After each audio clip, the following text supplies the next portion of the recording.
انسان کو اپنی زندگی حقیقت کے آئینے میں گزارنے کی کوشش کرنی چاہیے۔ بہت ساری خوش فہمیوں سے، بہت ساری غلط فہمیوں سے اور بہت سارے دعووں سے اپنے آپ کو بچا کے رکھنا چاہیے۔ اللہ تعالیٰ کی رحمت پر امید رکھنا، نبی پاک صلی اللہ تعالیٰ علیہ وسلم کی شفاعت کی امید رکھنا، نیک اور صالحین کی نسبت کی امید رکھنا، یہ برا نہیں، یہ بڑا ہی بہترین ہے، یہ بڑا ہی خوبصورت عمل ہے، اس کی بہت ساری برکات ہیں۔ لیکن کسی غلط فہمی کا شکار ہو جانا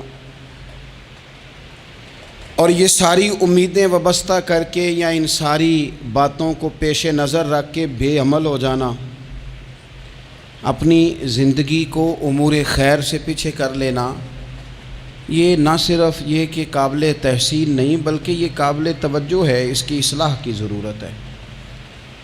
قرآن مجید سورہ بقرہ سے جو آیہ کریمہ میں نے تلاوت کی ہے، اس میں اللہ تبارک و تعالیٰ نے اسی بات کا ذکر اہل یہود کے لیے فرمایا ہے۔ یہودی جگہ جگہ قرآن مجید بتاتا ہے کہ کہیں کہتے تھے کہ ہم اللہ کے بیٹے ہیں، معاذ اللہ، اللہ کے بڑے پیارے ہیں، ہمیں تو تھوڑے دنوں کے لیے عذاب ہوگا، بڑی جلدی ہمیں معاف کر دیا جائے گا۔ وہ بڑی لمبی چوڑی خوش فہمیوں کا اظہار کرتے اور بڑے بڑے دعوے کرتے۔ پھر چلتے چلتے انہوں نے ایک اور دعویٰ کر دیا، کہنے لگے کہ آخرت کا گھر تو صرف ہمارے لیے ہے، جنت میں صرف یہودی جائیں گے اور کوئی نہیں جائے گا۔ اللہ تبارک و تعالیٰ نے ان کے اس دعوے کا ذکر فرمایا ہے۔ یہ دیکھیں دعویٰ کتنا بڑا ہے کہ آخرت کا گھر تو صرف ہمارے لیے، فقط ہمارے لیے۔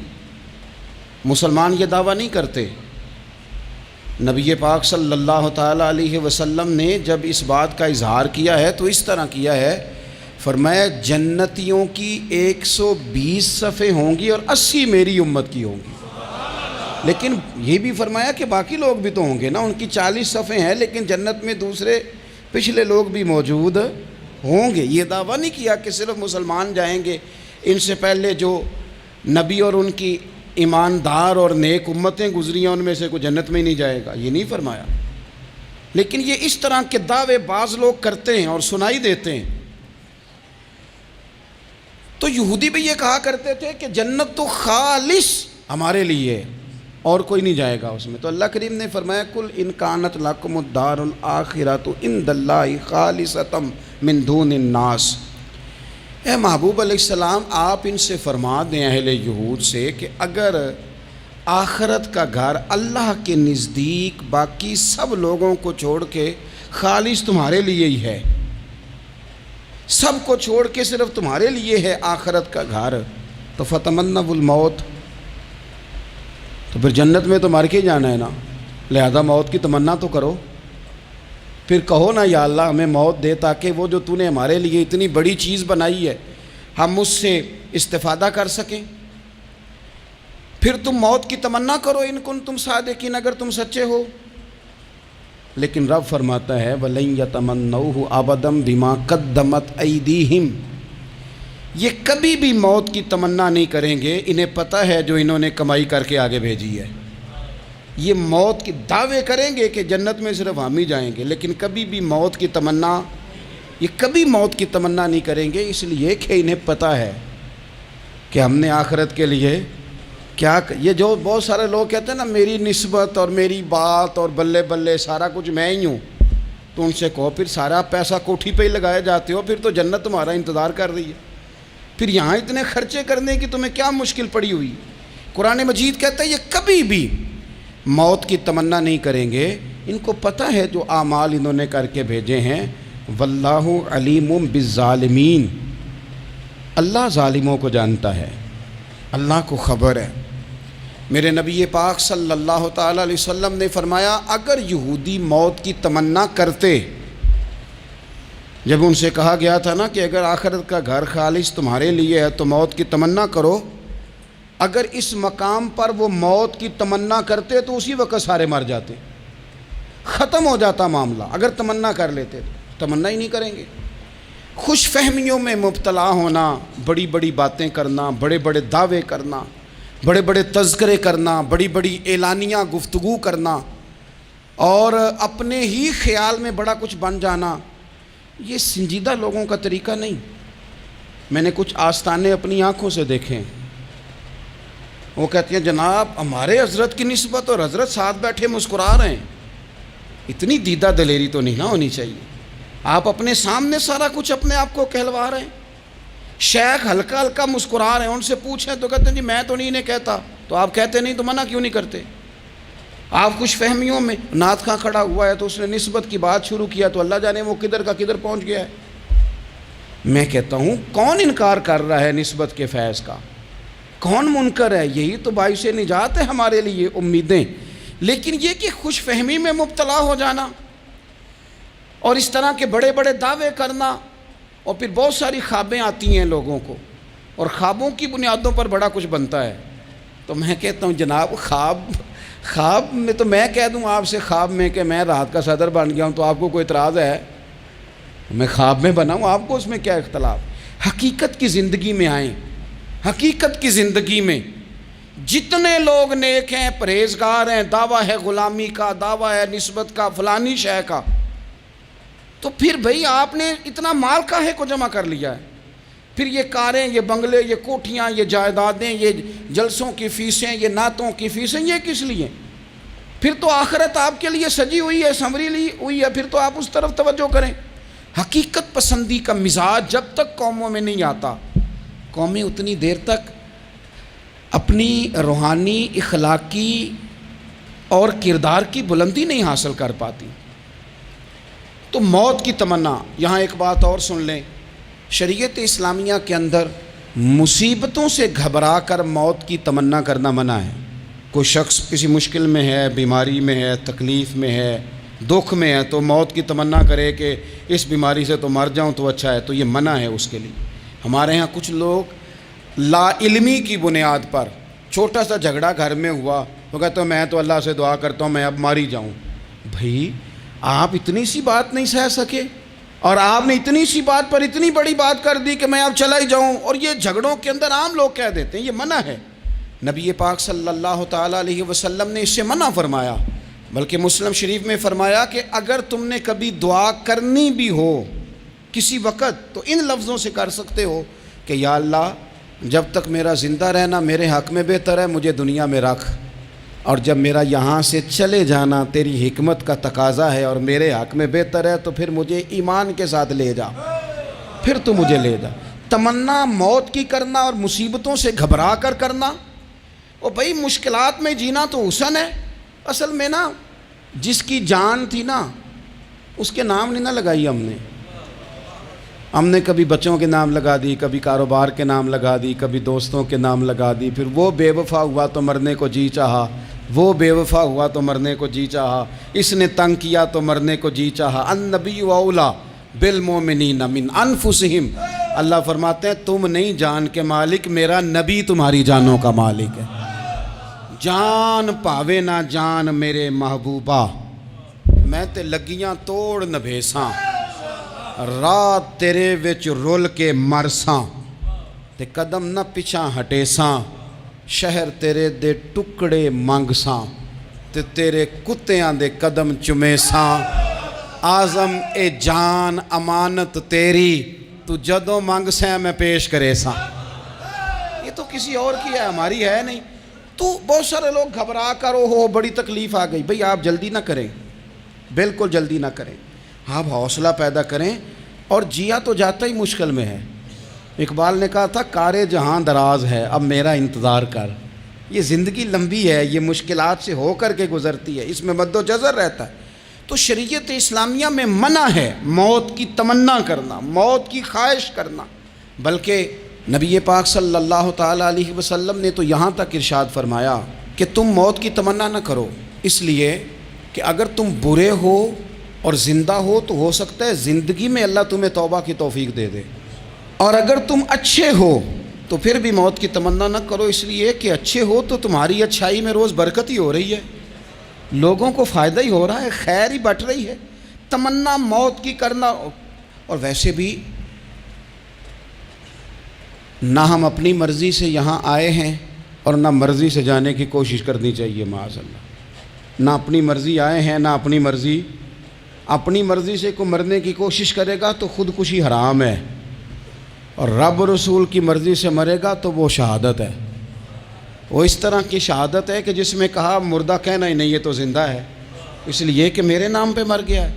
تو موت کی تمنا کرنا یا اس طرح کا رویہ منع ہے۔ البتہ یہ جو یہود کا کام تھا، ان کا جو لہجہ تھا، اللہ فرماتے ہیں یہ تو ہزار سال عمر مانگتی ہیں تو جانا ہی نہیں چاہتے۔ کچھ لوگ لمبی عمر کے حریص ہوتے ہیں، اس کی وجہ یہ ہوتی ہے کہ آخرت کے لیے کام نہیں کیا، آخرت پر اس طرح کا یقین نہیں، اس طرح کا مزاج نہیں، دنیا داری کا مزاج بن گیا، بہت سارا مال جمع کر لیا، بڑے بنگلے بنائے، اتنی مشکل دنیا داری کٹھی کی، اب چھوڑ کے مر جائیں۔ ان لوگوں کا مرنے کو دل ہی نہیں کرتا، کوئی ارادہ ہی نہیں ہے، بالکل نہیں دنیا چھوڑنا چاہتے، محنت سے کٹھی کی ہے، اتنے لاؤ لشکر بنائے ہیں، اب کیسے چھوڑ جائیں۔ کچھ لوگ ایسے ہیں جنہوں نے گٹھڑی باندھ کے رکھی ہوئی ہے، ان کو زیادہ ویٹ نہیں کرنا پڑتا، اس لیے کہ انہوں نے کوئی سامان بوکی نہیں کرایا، تو جو ہے ہینڈ کیری ہے، اس لیے لوگ انتظار کرتے رہیں گے اور جناب بلال حبشی جنت میں پہنچ بھی جائیں گے۔ ابھی میزان عمل لگا ہوگا لیکن حضرت ابو ذر غفاری جنت میں ٹہلتے ہوئے نظر آ رہے ہوں گے۔ لوگوں نے جمع نہیں نہ کیا، جتنا مال زیادہ اتنی چیکنگ بھی اس کی زیادہ، جتنے بیگ زیادہ، ایئرپورٹ پہ اتنا انتظار بھی زیادہ۔ ہینڈ کیری والے کو کوئی مسئلہ اسی کسے دے کچھ بھی نہ لگ دے تے نہ کوئی ساڈا دردی، بھئی مال کا ہے کا تو حساب کا ہے کا۔ مولا علی شیر خدا کرم اللہ تعالی وجہہ الکریم سے کسی نے کہا ہم گنجائشیں تلاش کرتے ہیں نا، اور شریعت کی گنجائش اختیار کرنے میں حرج بھی کوئی نہیں ہوتا، شریعت گنجائش دیتی ہے، مال جائز ہو آپ کو تو آپ اس کو استعمال کریں، بڑا مکان بنائیں، بڑی جائیداد خریدیں، بڑی گاڑی میں سفر کریں، مہنگا موبائل خریدیں، اچھے کپڑے پہنیں، کوئی منع نہیں کرتا۔ لیکن جو حضور کا مزاج ہے، جو سرکار نے اپنے لیے پسند کیا، وہ یہ ہے کہ سویرے روٹی کھانی ہے، شام کو فاقہ کرنا ہے۔ تو حضرت مولا علی شیر خدا کرم اللہ تعالی وجہہ الکریم سے کسی نے کہا کہ چلو جائز پیسے اکٹھے کر لیں، جائز تو جمع کرنا منع نہیں۔ تو حضرت علی کی باتیں بڑی حکمتوں والی تھی نا، تو ایک جملے میں انہوں نے کئی جواب دے دیے۔ کہنے لگے میاں مال حرام ہو تو عذاب ہوتا ہے، حلال ہو تو حساب ہوتا ہے، لہٰذا ہم دونوں کام ہی نہیں کرتے، نہ ادھر جاتے ہیں نہ ادھر جاتے ہیں۔ جمع کرنے کی حاجت کیا ہے؟ دنیا اتنی سجا لینا، اتنی سوار لینا، بڑا ٹھنڈا اے سی چلتا ہے ہمارے کمروں میں، کھلی آنکھوں سے لوگ بستر سے اٹھ نہیں پاتے، آنکھیں کھل گئی ہیں، الارم بج گیا ہے، لیکن وہ بہت مزے کی پسند کی روٹی رات کھائی تھی، اپنی مرضی کا کھانا کھایا تھا، پیٹ بھر کے کھایا تھا، مرضی کے مشروبات پیے تھے، ٹھنڈے کمرے میں آرام ہے، کھل گئی ہے آنکھ، موٹے الارم نے آواز دیا اٹھو، لیکن یہ غفلت ہے نا، دنیا جمع کر لی ہے نا ساری۔ میں آپ کو صحیح بتاتا ہوں، اگر یہ ساری آسانیاں نہ ہوں، دقتیں ہوں، تو کچھ رات کو ہمیں تھوڑا پسینہ بھی آئے تو بار بار آنکھ کھلے، یہ مچھر کبھی نہ سونے دے تو بار بار آنکھ کھلے، یہ تن آرام پسند نہ ہوں تو کچھ اٹھیں، کچھ رات کو گرمیوں کی چھوٹی راتوں میں بھی تہجد پڑھی جا سکے۔ لیکن اقبال کہتے ہیں لہو مجھ کو رلاتی ہے جوانوں کی تن آسانی، یہ تن آسان ہو گئے، مزاج نہیں رہا ہمارا، ہمیں آرام چاہیے، سکون چاہیے۔ آپ یقین کریں کبھی کبھی میں حیران ہوتا ہوں، رونا آتا ہے اپنی اگلی نسل پر، رونا آتا ہے، یعنی بچے مدرسے میں پڑھنے والے، چونکہ وہ اے سی والے گھر سے اٹھ کے آتے ہیں، مدرسے میں پڑھنے والے بچے کہتے ہیں جناب وہ کچھ گرمی زیادہ ہے تو میری کچھ طبیعت برداشت نہیں کرتی، تو میری اماں نے کہا تھا 4 چھٹیاں لے لو، یہ موسم ٹھیک ہو جائے گا تو پھر سے تعلیم ہو جائے گی۔ تو غور سے چہرے دیکھتے ہیں تو ہم کہتے ہیں یار اگر کل کو ہمیں جہاد پہ جانا پڑا تو ہم لوگ جائیں گے، ہم میدانوں میں نکلیں گے، ہم وہ لوگ ہیں جو سختیاں برداشت کریں گے، یہ والے لوگ ہیں جو میدان میں جائیں گے جو 1 منٹ کے لیے اتنی دنیا جمع کر لی، مرنے کو جی نہیں چاہ رہا۔ حضرت شاہ فرید الدین عطار رحمۃ اللہ علیہ کہتے ہیں میں بڑا مہنگا کاروبار کرتا تھا، عطر بیچتا تھا، مہنگا کاروبار ہے نا، عرب شریف کے اندر آپ جائیں تو جہاں سونے والی دکان ہوتی ہے اس کے ساتھ خوشبو والی دکان ہوتی ہے، مکہ مکرمہ میں دیکھ لیں، مسجد نبوی میں دیکھ لیں، مہنگا کاروبار ہے یہ، اور اب میرا بزنس تھا، کاروبار تھا۔ تو آپ فرماتے ہیں کہ ایک دن ایک بزرگ آ گئے، انہوں نے ایک شیشی دیکھی، خوشبو سونگی، دوسری، تیسری، چوتھی، اچھے سیل مین آگے بڑھ کے خود کہتے ہیں آپ کو کیا چاہیے. میں نے بھی کہا بابا جی کیا چاہیے مجھے بتائیں, کیا دیکھ رہے ہیں؟ تو بابا جی بڑے دھیمے ٹھنڈے اور حوصلے والے لہجے میں کہنے لگے, پتر دیکھ رہا ہوں تیری جان بڑی مشکل سے نکلے گی. تو میں نے کہا وہ کیوں؟ کہنے لگے اتنی مہنگا تو نے مال جمع کیا ہے, کبھی مرنے لگے گا تو یہ یاد آئے گا, کبھی وہ یاد آئے گا, کبھی سادہ کر لیں اس کو سادہ کر لیں, کبھی اس سوسائٹی والا پلاٹ یاد آئے گا, کبھی ادھر والا یاد آئے گا, کبھی لاہور والا یاد آئے گا. کہاں مرنے کو جی چاہتا ہے. اور پھر ایک اور دھوکہ ہے, میں بچوں کے لیے کر رہا ہوں. بچوں کے نام تو ایک دھیلا بھی نہیں, وہ تو سارا آپ کے اپنے نام ہے. ایسے ہی بہانہ بنایا ہوئے بچوں, کس بچے کے نام؟ بچے نے تو 50 دفعہ کہا ہے کہ وہ ایک دکان بیچ دو, میں نے کام کرنا ہے. تو ابا کہتا مراں گا تو تاں بکے گی. کہاں بچوں کے لیے؟ کون کہتا ہے بچوں کے لیے؟ یہ تو خواہشات ہیں جن پر ہمارا اپنا قبضہ ہے, ہر کنجی تو ہماری جیب میں. کون کہہ رہا ہے؟ وہ تو کبھی جا کے ملے گا ان کو جب موقع آئے گا. تو کہا یہ اتنا مال جمع کیا ہے, تم پتر تیری جان تو مشکل سے نکلے گی. تو کہتے ہیں میں دنیا دار تھا, دنیا دار کو نصیحت کریں تو وہ غصہ کرتا ہے, طنز کرتا ہے. کہتے ہیں مجھے غصہ آیا تو میں نے جھٹ سے کہا, لوگ کہتے نہیں تم اپنی قبریں جانا ہے تو میں اپنی, کہتے میں نے جھٹ سے کہا, میں نے کہا بابا میری جان تو مشکل سے نکلے گی تو تیری کیسے نکلے گی؟ تو کہتے ہیں بابا جی کہنے لگے پتر ادھر آنا ذرا. تو میں کاؤنٹر کے اوپر سے ہو کے بابا جی کے پاس آیا. وہ میری دکان کے فرش پہ لیٹے, کعبے کو منہ کیا, کلمہ پڑھا اور ان کی روح پرواز کر گئی. عرش فرشتے بانگاں ملیاں, مکے پہ گیا شور, بلے شاہ اسی نہیں ہوں مرنا, اے تے مر گیا ہی کوئی ہور, نالے وارث شاہ وہ کدوں مر دے جنہ کیتیاں نیک کمائیاں نے. کہا یہ دیکھ لو مر گئے, بس اتنی کام تھا, تیاری ہے. امام غزالی کا آخری وقت تھا نا, تو انہوں نے وضو کیا, غسل کیا, خوشبو لگائی, اپنے ہاتھوں سے چادر بچھائی, پھر تکیہ رکھا, پھر لیٹے, پھر حضور پہ درود پڑھا, اور پھر کہنے لگے رب اگر تیری مرضی ہے تو غزالی بھی تیرا تیار ہے. بس یہ جملے زبان پہ تھے اور روح پرواز کر گئی. موت کو سمجھے ہیں غافل اختتام زندگی, یہ ہے شام زندگی, پھر صبح دوام زندگی. عزیز بھائیو, ہم نے نا بڑی آسائشیں جمع کر لی, بڑا کچھ اپنی عقل کے زور پر ہم نے اکٹھا کر لیا. نہیں ہمارا پروگرام. کسی سے پوچھ لیں صحت کیسی ہے, تو عمر اگر اس کی بڑی اوپر بھی چلی جا رہی ہو, اب تو خیر سالگرہ میں آنے کا رواج ہر جگہ آ گیا ہے, ہم سے بھی لوگ پوچھتے ہیں کہ آپ بتائیں آپ کس تاریخ کو پیدا ہوئے تھے, تو میں کہتا ہوں کوئی کارنامہ سر انجام دے لینے دو, پھر بتا دیں گے. ابھی تو کچھ کر نہیں سکے, کچھ بتائیں گے تو کچھ دن بھی منا لیں گے, ابھی تو لگتا ہے کہ بڑا وقت ضائع ہو گیا ہم سے. تو عزیز بھائی کوئی نہیں کہتا کہ اب ٹائم آ گیا ہے, شوگر ہو گئی ہے, بلڈ پریشر ہو گیا ہے, طبیعت خراب رہتی ہے, فلانا مسئلہ ہو گیا ہے. تو تمنا موت اور موت کا ڈر اور نہ مرنے کا ارادہ اور دنیا سے دل کو لگا کے رکھنا اور ہر وقت جینے کی خواہش پیدا کرنا اور ہر وقت حالمی مزید کی دوڑ میں رہنا, وہ لوگ اس لیے تیار رہتے تھے, دعائیں مانگتے تھے شہادت کی, کہ انہوں نے نا دنیا بنائی نہیں تھی. حضرت عمر نے تو دوسرا کرتا نہیں پہنا ساری زندگی, وہ جو مکان آ رہا تھا وہی چل رہا تھا, وہ تو تھوڑے پہ قرضہ تھا ان پہ, لیکن ہر نماز کے بعد صحیح بخاری میں موجود ہے وہ دعا مانگتے تھے, اللہم ارزقنی شہادتاً فی سبیلک, یا اللہ ایسا نہ ہو میں تبھی موت چلا جاؤں, مجھے اپنے رستے میں شہادت کی موت دینا. ہر نماز کے بعد دعا مانگی جا رہی, لیکن شہادت والی موت کی نہیں, شہادت والی موت. اللہم ارزقنی شہادتاً فی سبیلک. اور مالک مدینہ چھوڑنے کو دل نہیں کرتا, یا اللہ شہادت کی موت دینا, اور دینا بھی اپنے نبی کے شہر کے اندر, یہیں رہوں, یہیں میرا مدفن بنے.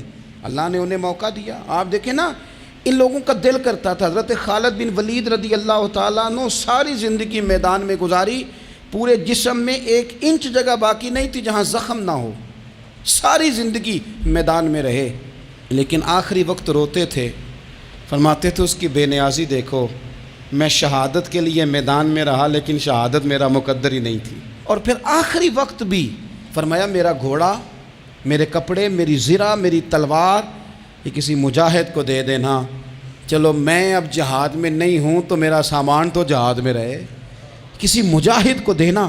ان لوگوں نے جتنی محنت کی نا مرنے کے بعد کے لیے کی، مرنے کے بعد کے لیے زندگی کا جو دوسرا پل ہے اس کے لیے کوشش کی، وہاں انہوں نے صدقات جمع کرائے، خیرات جمع کرائے، عبادات جمع کرائیں، حسن اخلاق جمع کرایا، اچھا سلوک جمع کرایا، انہوں نے آخرت کے بینک میں ڈھیروں مال جمع کرایا، وہاں ان کے مکان بک ہوئے، جنت میں ان کے نام کی بڑی بڑی جگہیں اللہ تبارک و تعالیٰ کے فضل سے طے کی گئیں، تو پھر انہیں وہاں جانے میں کوئی دشواری بھی نہیں تھی، انہیں کوئی مشکل نہیں تھی، وہ تیار تھے، لیکن چونکہ ساری محنت ہی دنیا کے لیے ہے، وہ جو خاص ایک آخرت پر مسلمان کا ایمان اور یقین اور تیقن تھا اس طرف ہمارا مزاج نہیں۔ آپ دیکھیے حضرت ملک الموت اسرائیل علیہ السلام نا حضرت ابراہیم علیہ السلام کی روح قبض کرنے کے لیے حاضر ہوئے، تو کہا جناب چلیے آپ کی روح لینے آیا ہوں، تو حضرت ابراہیم علیہ السلام فرمانے لگے اسرائیل، یہ قاضی ثناء اللہ صاحب پانی پتی رحمۃ اللہ علیہ نے اس کو تفسیر مظہری میں لکھا ہے، حضرت ابراہیم خلیل اللہ علیہ السلام فرمانے لگے اسرائیل کیا کوئی خلیل بھی اپنے خلیل کی روح قبض کرتا ہے؟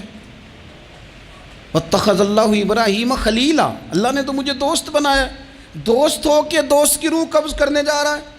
حضرت اسرائیل نے ارادہ چھوڑا اور حضرت ابراہیم کا وہ جملہ لے کے رب کی بارگاہ میں حاضر ہوئے، عرض کی مالک جناب ابراہیم علیہ السلام نے فرمایا ہے کہ اللہ کی بارگاہ میں عرض کرو کہ مالک کیا کوئی خلیل بھی اپنے خلیل کی روح قبض کرتا ہے؟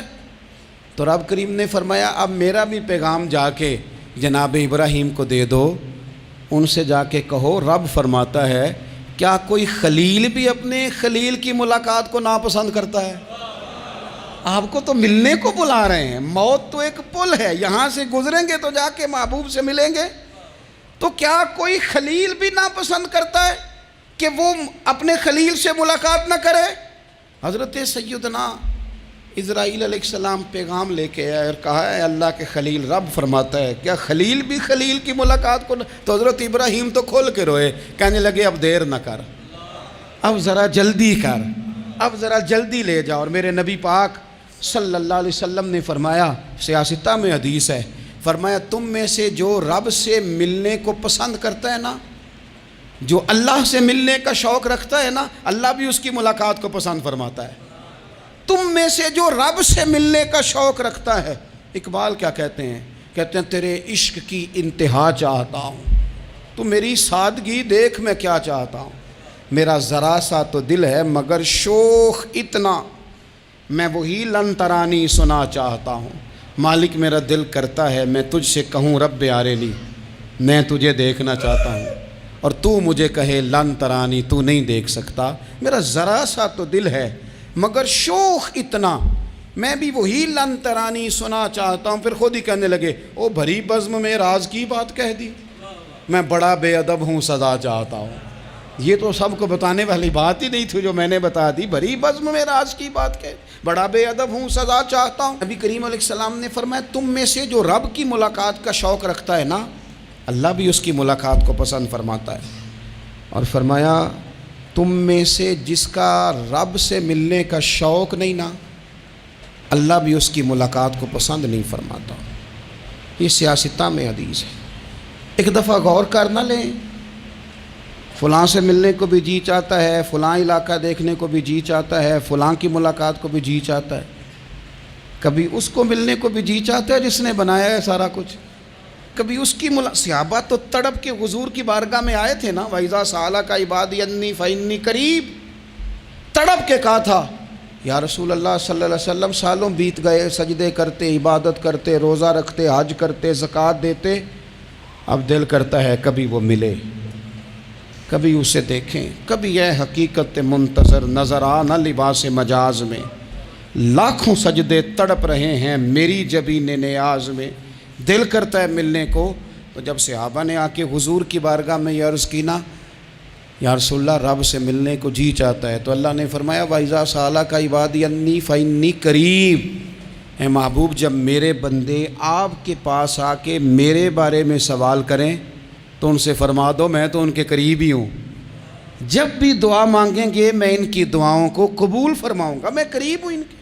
اپنے دل کے اندر شوق ہو، اللہ رسول کی طرف بڑھنے کا شوق ہو، مسلمان موت سے نہیں ڈرتا، لیکن صحیح بخاری اور صحیح مسلم میں حدیث ہے، نبی پاک علیہ الصلوۃ والسلام نے فرمایا آج ایک مسلمان 1000 کافر کو آگے لگا لیتا ہے اور کافر بھاگ جاتا ہے، ایک وقت آئے گا ایک کافر ہوگا اور 1000 مسلمان کو بھگا ڈالے گا۔ یا رسول اللہ کیوں؟ ہمارے پاس اسلحہ نہیں ہوگا، ہمیں لڑنے کا سلیقہ نہیں آئے گا؟ تو نبی پاک علیہ السلام نے فرمایا یہ مسئلہ نہیں، تمہیں وہن ہو جائے گا، وہن۔ یا رسول اللہ یہ وہن کیا ہوتا ہے؟ تو حضور نے فرمایا تمہیں نا زندگی سے پیار ہو جائے گا، تمہیں مرنا برا لگے گا، کراہت آئے گی مرنے سے، تم مرنا نہیں چاہو گے۔ تو جب کسی کو زندگی سے پیار ہو جائے تو پھر وہ بھاگتا ہے، پھر وہ ہر بندے کی ہر بات مانتا ہے چونکہ وہ جینا چاہتا ہے۔ اور کچھ لوگ ایسے ہوتے ہیں، وہ جب بدر میں مسلمان پہنچے نا تو جاسوس بھیجا ابو جہل نے، کہا جاؤ پتہ کر کے آؤ لوگ کتنے ہیں اور ان میں جوان کتنے ہیں، بوڑھے کتنے ہیں اور اسلحہ کتنا ہے۔ جاسوسی اس دور میں بڑی آسان تھی، کوئی مخصوص وردی تو فوجیوں کی ہوتی نہیں تھی۔ تو وہ شخص آ گیا، مسلمانوں کو دیکھ کر واپس گیا تو جا کے اس نے بدر کے دن ابو جہل سے کہا کہ وہ 313 ہیں اور ان میں بچے بھی ہیں، بوڑھے بھی ہیں اور اسلحہ بھی زیادہ نہیں، اور گھوڑے اور اونٹ اور سواریاں بھی تھوڑی ہیں۔ تو ابو جہل بڑا ہنسا اور معاذ اللہ کہنے لگا کیا ان نے ہم سے لڑنا ہے، تھوڑے سے تو لوگ آئیں، اس طرح کرو صبح نا انہیں پشتوں پہ باندھ کے نا گھوڑوں کی تو مکے لے چلتے ہیں، وہاں جا کے دیکھیں گے ان کے ساتھ کیا کرنا ہے۔ تو وہ جاسوس کہنے لگا پوری بات تو سن لے۔ اس نے کہا پوری بات کیا ہے؟ کہنے لگا آئے 313 ہیں پر گھر واپس جانے کا کسی کا بھی ارادہ نہیں، وہ کشتیاں جلا کے آئے ہیں، میں رات وہاں گزار کے آیا ہوں۔ میں نے بوڑھوں کو بھی شہادت مانگتے دیکھا ہے، میں نے بچوں کو بھی شہادت مانگتے دیکھا ہے، میں نے ایک ایک کے سینے میں مر مٹنے کا جذبہ دیکھا ہے۔ وہ جینے کی امنگ لے کے نہیں آئے، ہتھیلی پہ رکھ کے آئے ہیں جان، اور ایک ایک شخص شہید ہو کے جانا چاہتا ہے، اور وہ ایک دوسرے کے پیچھے چھپیں گے نہیں۔ یہ جو موت ہے نا، موت یہ تو ایک پل ہے، اس سے گزریں گے، اللہ رسول کے حضور جائیں گے، جنت کی نعمتیں، خدا کی تیار کی ہوئی رحمتیں مسلمان کا آگے بڑھ کے استقبال کریں گے۔ حضرت عمار بن یاسر رضی اللہ تعالیٰ عنہ کو زخم لگ رہا ہے میدان جہاد میں، اور تیز زخم لگ رہا ہے، سخت تکلیف میں۔ تو ایک شخص نے آ کے پوچھا کیا حال ہے؟ تو آپ فرمانے لگے حال کیا ہونا ہے، تھوڑا سا ٹائم رہ گیا ہے۔ تو بندہ پریشان ہو گیا، اس نے کہا کس بات میں؟ فرمانے لگے تھوڑا سا ٹائم رہ گیا ہے، بس میں نبی پاک سے ملنے والا ہوں اور حضور کے صحابہ سے ملنے والا ہوں۔ حضرت عمار بن یاسر رضی اللہ تعالیٰ عنہ کہنے لگے تھوڑا سا ٹائم رہ گیا، تھوڑا سا مرنا مرنا ہر کوئی آکھے تے میں بھی آکھاں مرنا، تے جس مرنے تھی خوشبو نہ آوے او مرنا کی مرنا، تے جس مرنے وچ سونا راضی اس مرنے تو کی ڈرنا۔ ایک گل رکھنا یاد کہ میرا جس دن ہووے مرنا، سب کچھ کرنا، سب کچھ کر کے میرا منہ روزے ول کرنا، شاید میرا آقا آوے میں دیدار حضور دا کرنا۔ فرمایا کہ وہ تو بالکل قریب آ گیا ٹائم۔ حضرت سیدنا بلال حبشی رضی اللہ تعالیٰ عنہ آخری وقت ہے، لوگ بڑا اس کا منظر جب بیان کرتے ہیں تو خوفناک بیان کرتے ہیں، اس طرح کا لہجہ اختیار کرتے ہیں کہ بات سن کے بندہ کانپ جائے۔ سیدنا بلال حبشی رضی اللہ تعالیٰ عنہ بالکل آخری وقت ہے، جانے کا ٹائم۔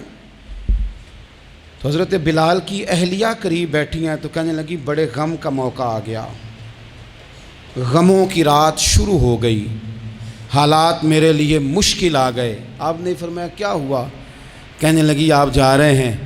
تو حضرت بلال کہنے لگے یہ غم کا موقع نہیں، یہ تو خوشی کا موقع ہے، میں جاؤں گا تو حضور سے ملوں گا نا، جاؤں گا تو نبی پاک سے ملاقات ہوگی، یہ تو میرا ملاقات کا وقت آیا۔ تو اپنی زندگی کے اندر انسان کچھ اپنی آخرت کے لیے کرے، کچھ زاد راہ جمع کرے، کچھ وہ تیاری کرے، کچھ اس کے پاس ایسے اعمال ہوں جس کی بنیاد پر اس کا رب رسول کی بارگاہ میں حاضری کو جی چاہے۔